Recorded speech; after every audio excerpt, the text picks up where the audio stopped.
Alright guys, I'm just gonna give you a quick news update of some of the stuff that went on. I guess I missed one hell of a town meeting last night.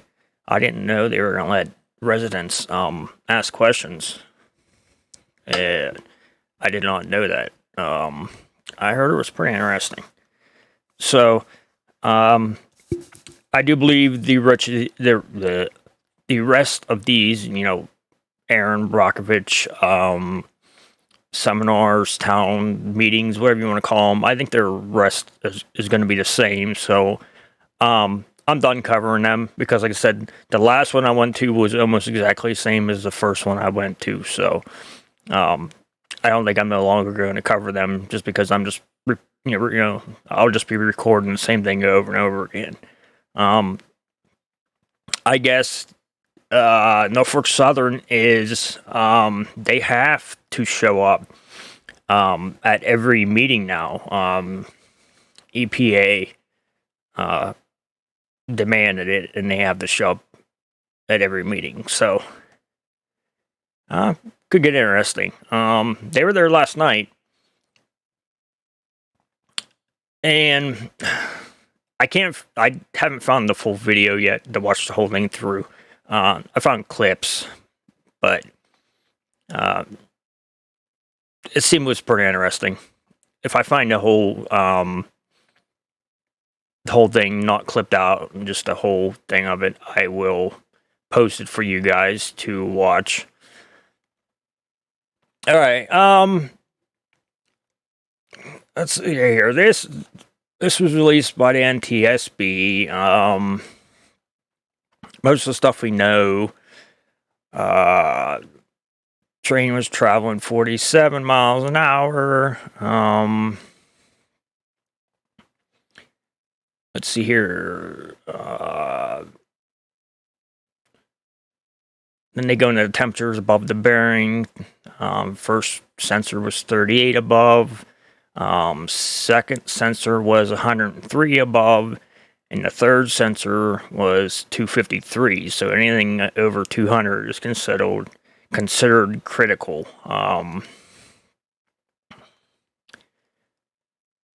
Let's see here. Critical for bearings. Okay. At the train crew stop, crew observed fire, smoke, and notified Cleveland East dispatcher of possible derailment. They applied the brakes and coupled the train. We know that. Let's see here. We know about the 5 cars with vinyl chloride in it. And they're venting.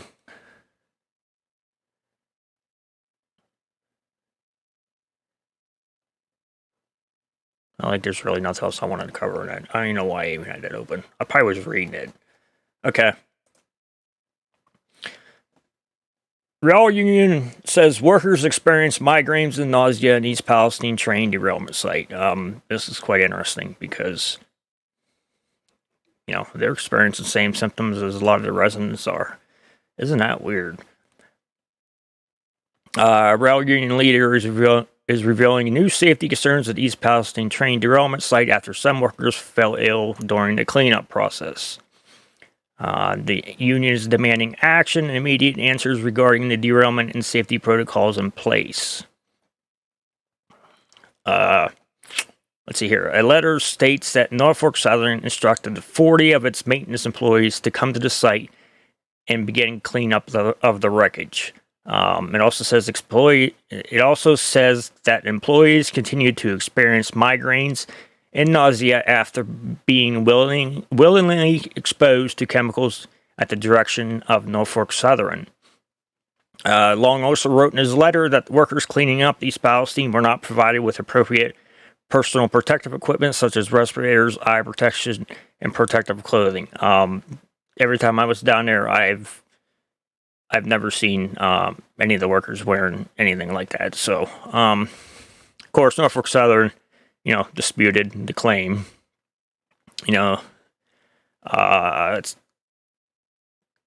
They provided, they disputed the claim about the lack of the PPE. So, in addition to air monitoring, was established within an hour.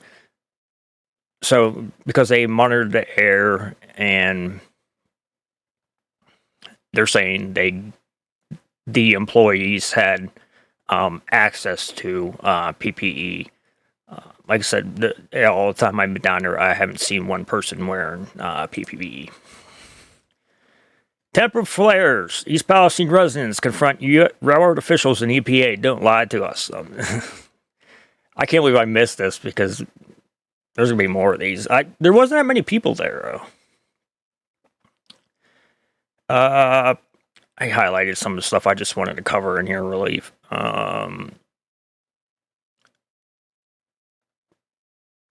This dude had a nice talking to with the Norfolk Southern representative. Investigators are looking into fire. So this is the interesting part. Okay, this is something new that's coming out now. Investigators looking into the fire that erupted after derailment said a melted key part of the tank cars filled with toxic chemicals, leading federal officials to warn rail car owners Thursday to check the fleets for similar flaws. The NTSB said investigators determined that aluminum covers over the pressure relief valves on 3 of the 5 tanks carrying vinyl chloride melted, and that some of the metal was found around the valves. The NTSB said melted aluminum may have degraded the performance of the valves and kept them from releasing some of the flammable gas to relieve pressure inside the tank cars. Norfolk Southern CEO Alan Shaw said he has said the failure of these valves was part of why officials decided to breach the cars and burn off the vinyl chloride. The resulting toxic fire prompted evacuation of half of East Palestine and surrounding area near the Pennsylvania border. See, I like some of the wording in here. The melted aluminum may have degraded the performance of the valves and kept them from releasing. Alan Shaw said the failure of the valves is why he decided to, along with Mike DeWine and from what I heard at the press conference in city officials, I'm sure they were involved in it somehow. Decided to vent these cars, which is kind of interesting because we're never really going to know the truth because they blew it up. The factors on the ground at the time were the safety valves in the rail cars had failed and the temperatures inside the cars were heating up. So our independent expert was extremely concerned about a catastrophic uncontrolled explosion that would shoot shrapnel and hazardous gas throughout this populated community. This hazardous gas has been going throughout this populated community since the derailment happened. So, what's this? 2 million gallons of water. Yeah, we know that. Many people complained, and Norfolk Southern opened their tracks less than a week after derailment and did not remove the soil underneath. We know that too. I was the first one that said that, and I was correct. There are now plans to dig up areas and should be able to remove all the contaminated soil. I like this. They should be able to remove all the contaminated soil by the end of April, if it's able to start right away. Somebody yelled, you should have done it the first time. Should have done it right the first time, which I agree. I guess our mayor, Trent Conway, and resident Jamie Koza. Okay, I seen a funny thing on Twitter about it had Jamie Koza's name in it, and it was like, who's that? They had Trent Conway's and Jamie Koza's name in it, and I didn't get it at first because I wasn't there, but I guess it was the little back and forth they have here. Let's hear Koza. I want to tell you I want you to tell me why everybody in my community is getting sick. Conaway says, I want the same answers. Koza said, well, then let's get them. Conaway said, well, we're here, but everybody has to make 1,500 statements. I'm sorry, we're doing the best we can. And by the way, just so everybody knows, I tried to keep my cool, and now I've lost it. I'm a part-time mayor. So, yet again,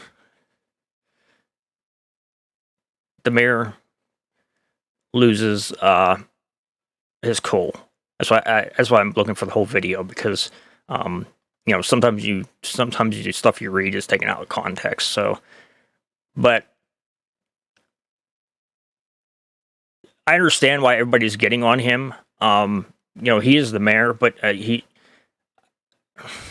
think he should be more proactive, more demanding. But I haven't, I'm not in a situation, but, put me in that situation. I have a big mouth. I'd love it. I'd be out there freaking bombing the EPA every day. The Pipeline and Hazardous Materials Safety Administration sent an urgent safety warning out to tank owners Thursday, saying they should check how many of their cars have aluminum covers over the valves like the ones that melted after the Ohio derailment. The agency said car owners should consider switching to steel covers, which is now the industry standard on new tank cars. Yeah, probably. It sounds pretty smart. Steel melts. It has a higher melting point than aluminum. It's not clear how many tank cars might have used aluminum valve covers. The cars with them involved in the derailment were all manufactured in the 1990s. I think that's all I wanted to cover on this thing. So it sounded like, it was a pretty heated discussion. This is another one. This is after the derailment. Okay. Dangerous chemical vinyl chloride was released and burned. We know that. A potentially deadly explosion of other chemicals of concern were being transported, were feared to have leaked into surrounding ecosystem in Ohio and Pennsylvania. Well, it's not feared. We know they have. With potentially damaging health consequences. Crews involved in the cleanup has also reported medical symptoms, according to the letter on behalf of the workers' union. Okay, now this is they're supposed to be digging the tracks up, one side at a time. Let's see here. The process will involve removing one side of the tracks, digging out the contaminated soil, conducting sampling, and replacing the tracks. The same would be done to the other side of the tracks. Now this is where it gets interesting. Also on Friday, a team of scientists from Carnegie Mellon University and Texas A&M said a mobile lab being used to monitor for air pollution at the site of the derailment found a chemical that could be potentially of concern at higher levels than normal. While work is being done on the south track, trains will continue running on the north track, where there is still tank cars that can't be removed until they're inspected, Wilson said. The sooner they pick it up, the sooner they can get it out, EPA Region 5 Administrator Deborah Shore said in a town hall. It's going to be a complicated, big project. They're hoping to start with the north side around March 28th, and that's the one they're supposed to finish at the end of April. So they're going to do the south side first. Which I don't know if it says in here or not, but they already started. Well, let's see if we can get to it. They already started pulling some stuff up, I think. But it's like a quarter mile down the tracks, and just how far did this stuff go? Last week, Ohio Lieutenant Governor John Husted has just had it's late. Had suggested the company should temporarily or permanently relocate residents who feel unsafe. I totally agree. Thank you, Lieutenant Governor. You have the balls that freaking Mr. DeWine don't have. In response to residents' questions at the town hall meeting, Wilson said there had been no talk about relocating residents. Now listen to this. This week, the Norfolk Southern CEO Alan Shaw sold $448,000 worth of the company's stock, and okay, he sold stock, and then he personally set up a $445,000 scholarship fund for seniors at East Palestine School that an unspecified number of students will be able to use to attend college or vocational schools. So he sold company stock, and he used it to set up a scholarship fund, and he made $3,000 on it. It's kind of interesting. Sounds like they're trying to buy the town off to me, but we won't include the $3 million that went to the fire department. The EPA will direct immediate cleanup of the area if dioxins are found at a level that poses any acceptable risk to human health or the environment, according to the statement. The EPA will also require Norfolk Southern to conduct a background study to compare the dioxin levels around East Palestine to dioxin levels in other areas not impacted by the train derailment. See, I would like to... the EPA's dioxin level is... how do I want to say this? Like, there can be a level of dioxins, but they don't consider it maybe really, I don't want to say health related, because you do have side effects from it. You can have it, but their threshold is so high, it's almost to the point to where it, it's going to cause harm. So, the EPA's, if they ever find a level that poses any unacceptable risks to human health, if you go by the EPA, their levels are way too high. This is interesting too. A mobile monitoring lab for air pollution found acrolein. Okay, I've heard about this because before this derailment, acrolein in the air was 0.7. And I forget what day it was measured. It was up to 40, I think. One hell of a difference. A potential chemical of concern at higher levels than normal. The scientists from Carnegie Mellon University and Texas A&M said at a news briefing Friday. The researchers said the level of acrolein were notably high at the derailment site. They don't know what impact the chemicals could have on residents' health, they said. Here it is. February 20th is when he took it. When compared with levels to downtown Pittsburgh, the levels of acrolein in the East Palestine area ranged from five times lower to 3 times higher on February 20th. Acrolein is a clear liquid at room temperature, and it's toxic. It can cause inflammation, irritation of the skin, respiratory tract, mucous membranes, according to the CDC. The chemicals used to control plants, algae, rodents, and microorganisms. While acrolein is not on the list of chemicals carried by derailed train cars, it can be created during the combustion of fuel, woods, and plastics. And we know plastic was burnt on... There's plastic pellets burnt. I have video of that, so... That actually was... I do believe that was the rail car on fire. I do. A mobile lab located in a van sucks air from above the driver's head as it slowly drives around the public roads. It collects data points every second. The team said, and the unit has sensitive equipment that can measure pollution in the parts per billion. It's possible to identify even minute pollutant concentrations that may otherwise be untraceable. On information collected on February 20th and 21st, they found benzene, toluene, xylenes, vinyl chloride, were below the minimal risk levels for immediate exposure set by the Agency for Toxic Substance and Disease Registry. Again, their levels are, set at such a high threshold that, they're finding this stuff in the air, but they're saying since it hasn't reached this threshold, it's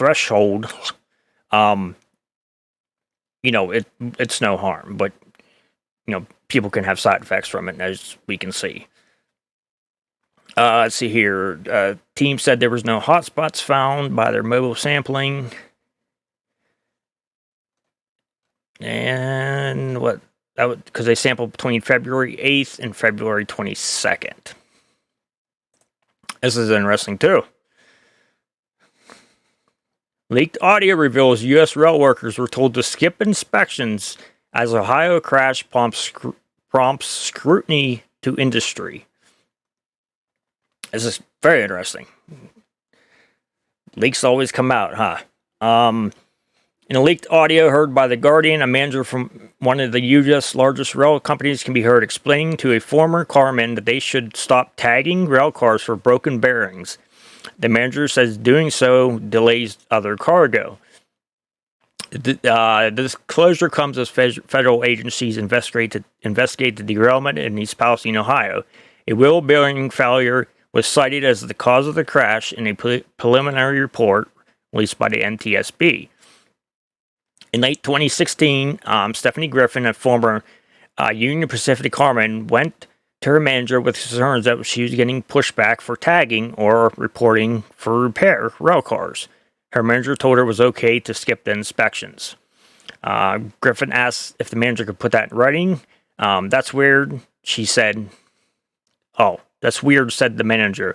We have 56 other people who are not bad ordering stuff out there where you're definitely not going to get in trouble for it.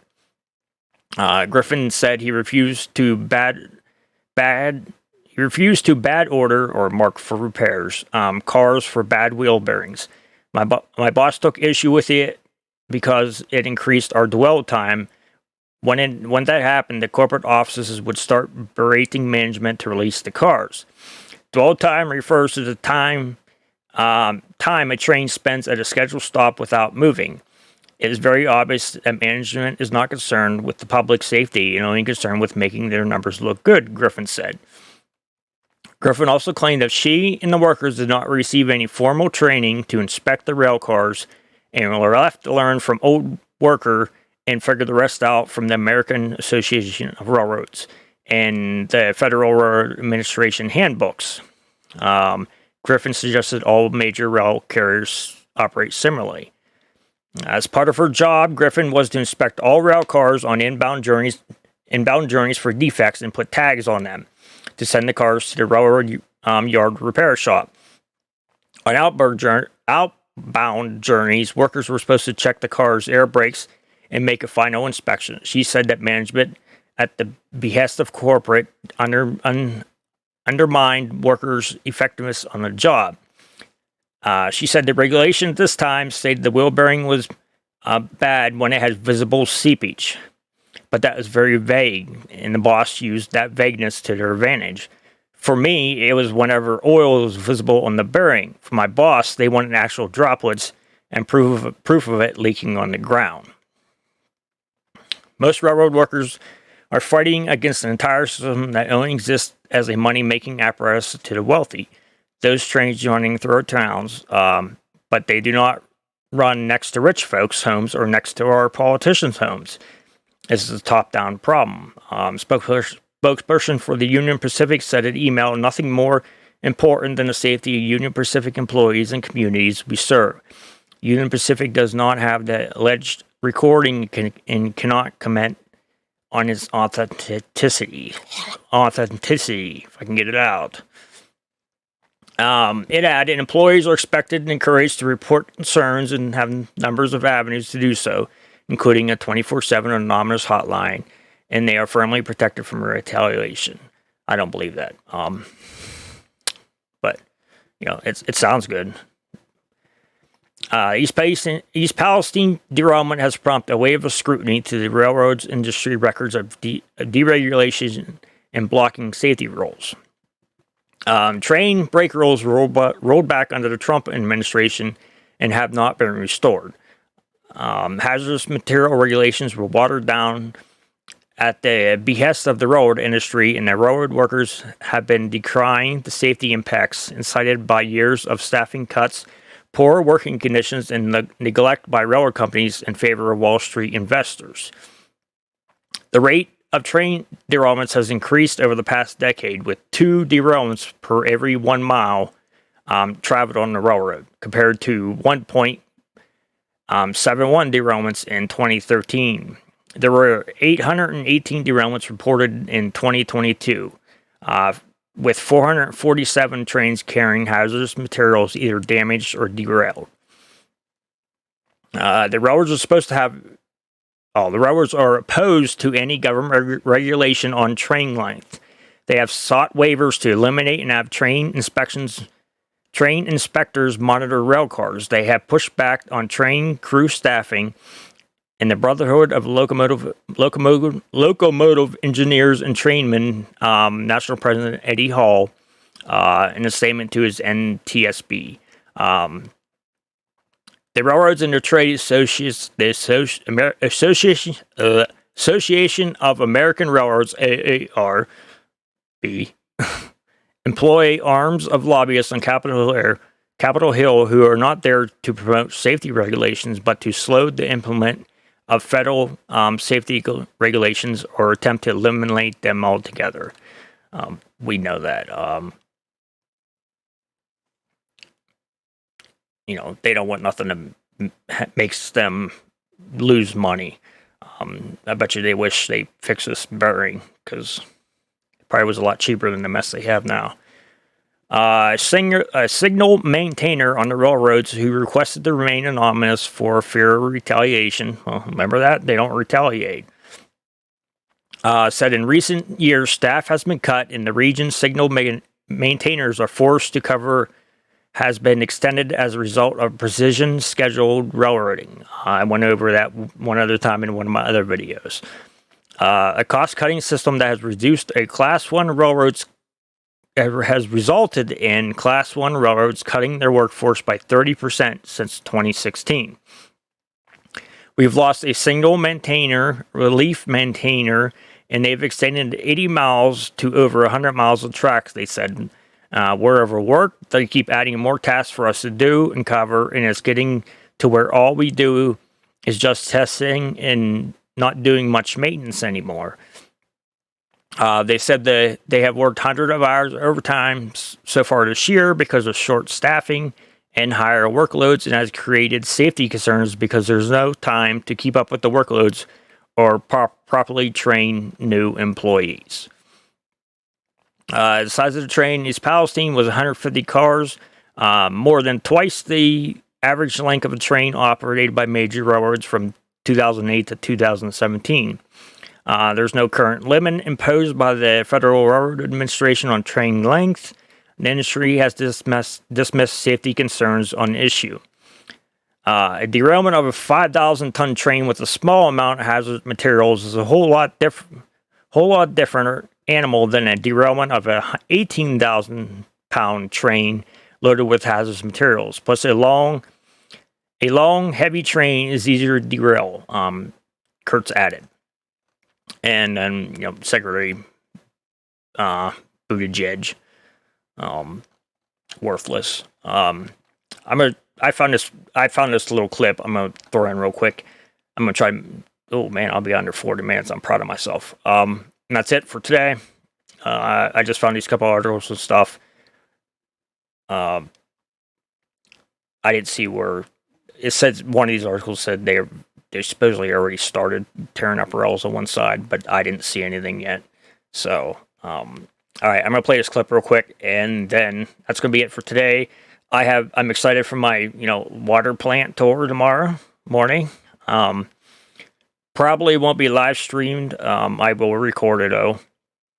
I'll probably go with the press because I'm afraid if I go with the citizens, like the citizen time, that if they tell me that I can't record, then I'm really kind of screwed because it's their property, so it's not like it's in public. So I'm gonna go with the media, and then maybe I'll tag along a second time with the residents if there's a residents one. Well, it's from 10 to 12.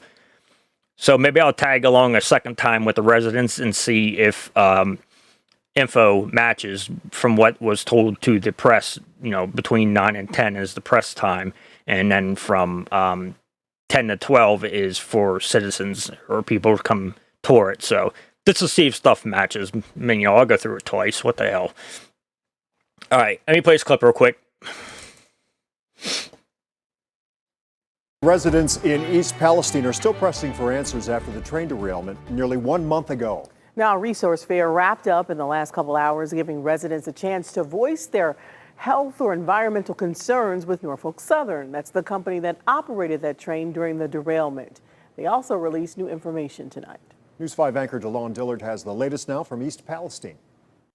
And it was the first time that Norfolk Southern representatives attended a town hall meeting here in East Palestine since that February 3rd train derailment. They are now required to attend every town hall. Residents shared their comments and concerns, and Norfolk Southern says their cleanup efforts could begin as early as Friday. We are sorry. We're very sorry for what happened. We feel horrible about it. Nearly 1 month since the lives of East Palestine residents were altered, the company that operated the train that derailed sent representatives to attend a town hall in the Ohio Village Thursday. And by no surprise, they were met with a slew of frustrated and weary residents. We have information on the plan. We have the person that actually helped write the plan next door, willing to talk to all of you. That's why we're here. We know you have questions. We want to give you the answers that we can. We want to be transparent. A Norfolk Southern rep fielded questions from the public during the event, and just next door there was a resource fair where more company reps were available to answer one-on-one questions. Yeah, it's been hell. I mean, I live right there, so the night of the accident, my whole house stunk of chemicals. And that's where I found Scott Beresford, who lives near the derailment site. I'm stressed through the roof, like completely stressed out. Why is that? Because I don't know what's going to happen. I don't know if we're going to get sick, 3 years from now, 5 years from now, if we're going to have to move. If I'm staying here, is it doing the right thing? He and others came to get their questions answered and to finally hear from Norfolk Southern. The company previously bowed out of the first town hall meeting in East Palestine over safety concerns for its workers. I definitely feel like they should have been here last time, and they did mention that they were afraid last time to show up. And what do you guys think our whole community is feeling? Thursday, the rail company shared its plan to remove the tracks at the derailment site and clean up the mess left behind. That includes removing all the materials on the track bed and rebuilding it. I'm told the plan could begin as early as Friday, pending EPA final approval. We couldn't even remediate the north side until we can get those cars out of there, and we don't know when that's going to take place. So we're starting on the south side. We're going to get that done, and then sometime around March the 28th, 29th, knock on wood for good weather, we'll start the north track. In East Palestine, DeLon Dillard, News 5. And a number of East Palestine residents tell News 5 they want to move away from the town as they continue to report respiratory and skin issues. Now, we spoke to the chief clinical officer for Mercy Health in Youngstown and Lorraine. And really, in this case, we're looking at symptoms. There really is no lab test checking for any sort of chemical exposure. Right now, there really is no imaging studies. We are seeing patients have come in with, symptoms that they might be concerned about, maybe from exposure from the train derailment, but we're not sure. And so we treat the symptoms, we treat the patients as we treat all patients. So Dr. James Kravik says community members from East Palestine have been coming to his primary care facility for health checks since that derailment. U.S. EPA Administrator Michael Regan says with the air and water testing, there have been no signs of any adverse health impacts. Now, News 5 has been covering.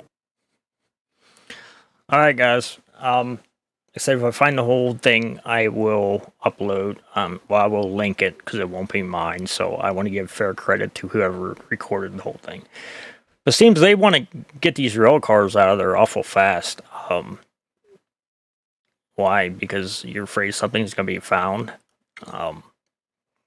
You know, I don't know. Hard to say.